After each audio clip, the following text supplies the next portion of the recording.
Pour cette 11e séance du Conseil des ministres, j'aimerais revenir sur nos dernières réalisations, le chemin parcouru ensemble et également partager avec vous les perspectives qui sont les nôtres.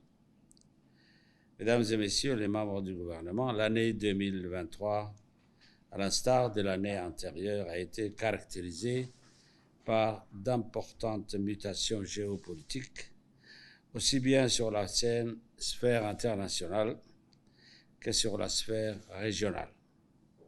Et il nous appartient de saisir les multiples défis qui se dressent devant nous, tout en considérant davantage les nombreuses opportunités qui s'offrent à nous. Le récent sommet des BRICS, où j'ai eu l'honneur de représenter notre pays, et l'IGAD, constitue une parfaite illustration du monde de demain qui nous attend. Un monde où les cartes seront mieux redistribuées, où de plus en plus de pays du Sud s'affirmeront et trouveront leur propre voie pour assurer leur développement. À l'image des pays du Sud, nous persévérons dans la voie du développement, déterminés à jouer un rôle important dans la politique régionale et internationale. Notre diplomatie doit instaurer un partenariat solide avec ces pays en permettant de promouvoir nos intérêts dans les domaines économiques et financiers. Mesdames et messieurs, l'année 2023 a permis l'installation d'une nouvelle mandature, la 9e, et l'élection d'un nouveau président à l'Assemblée nationale. Lors de ces dernières élections, nos compatriotes ont su faire preuve de maturité, ont montré leur adhésion à la politique que nous menons et ont bien voulu nous renouveler leur confiance.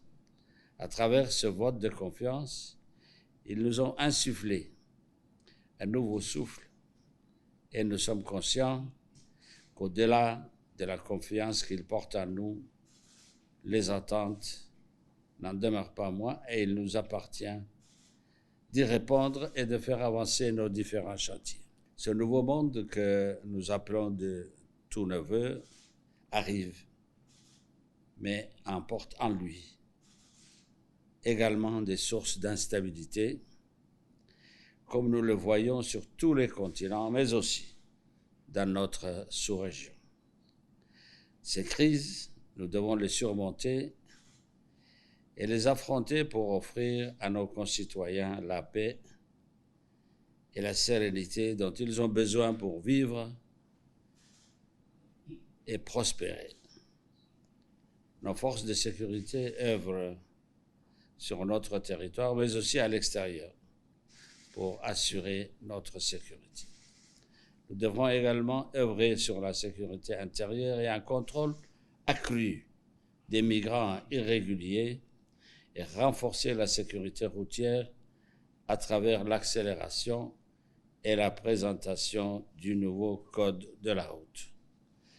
Dans le domaine social, la stratégie nationale de protection sociale 2018-2022 a été notre socle pour amortir les chocs et renforcer la résilience de nos concitoyens. Nous avons également mis en place une feuille de route visant à éradiquer les bidonvilles et à assurer un logement abordable pour tous. À cet effet, le gouvernement s'efforce d'augmenter l'offre de logements et de parcelles viabilisées pour chaque catégorie de la population.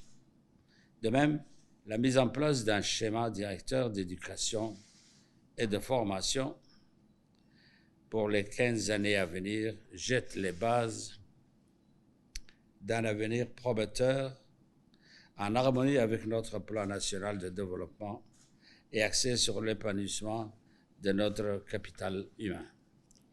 Dans le domaine de la santé, notre engagement indéfectible à travers l'élargissement de la couverture santé universelle et le développement durable a conduit à une série de mesures avisées et incluant l'adoption d'une stratégie en médicaments et produits pharmaceutiques pour les 5 années à venir.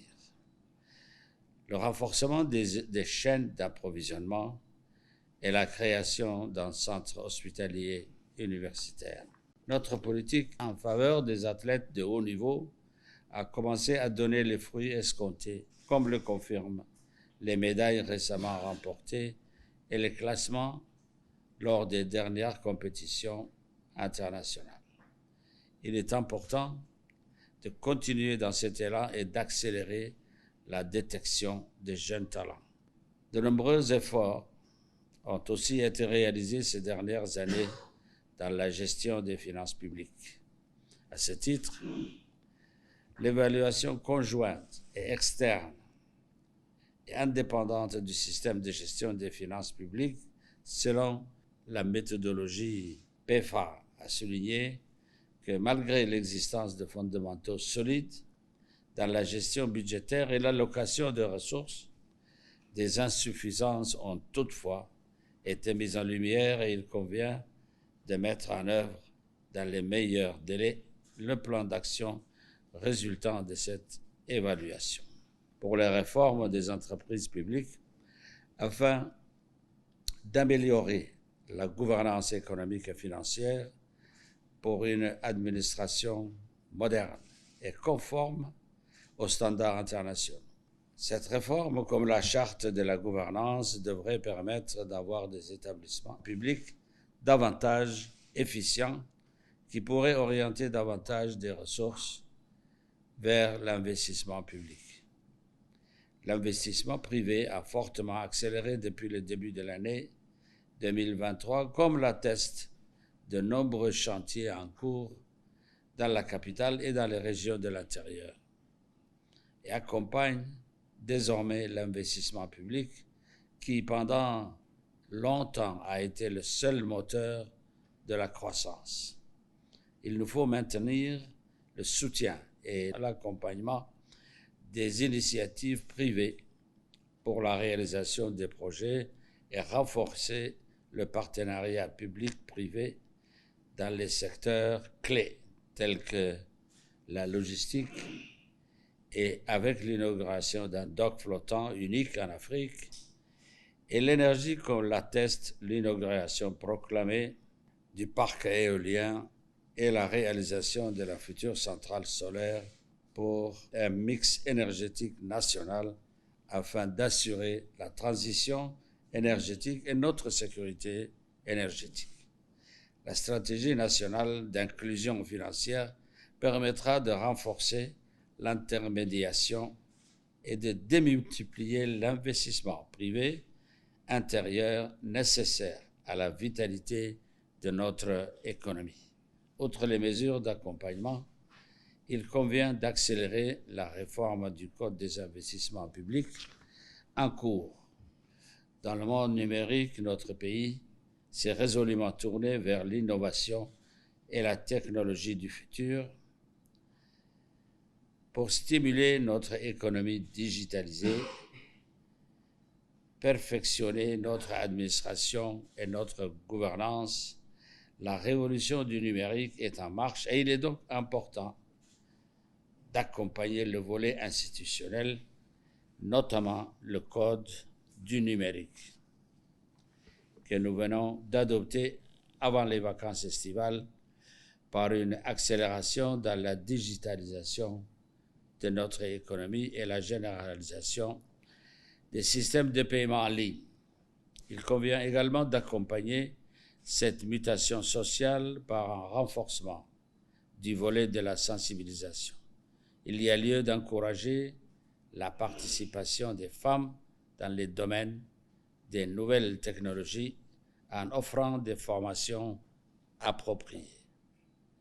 Divers projets soutenant le renforcement de l'utilisation et de l'accès aux TIC ont été développés pour les citoyens, en particulier les jeunes, les femmes et les populations rurales.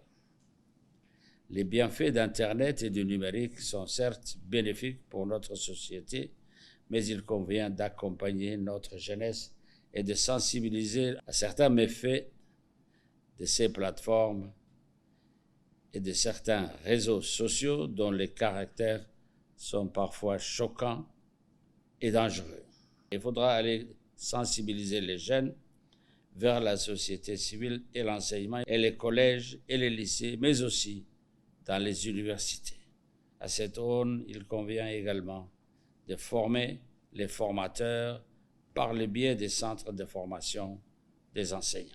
Mesdames et messieurs, résolument tournés vers l'avenir, notre demain se doit être concerté et coordonné pour notre quête de développement et de lendemain meilleur. Je vous remercie de votre attention.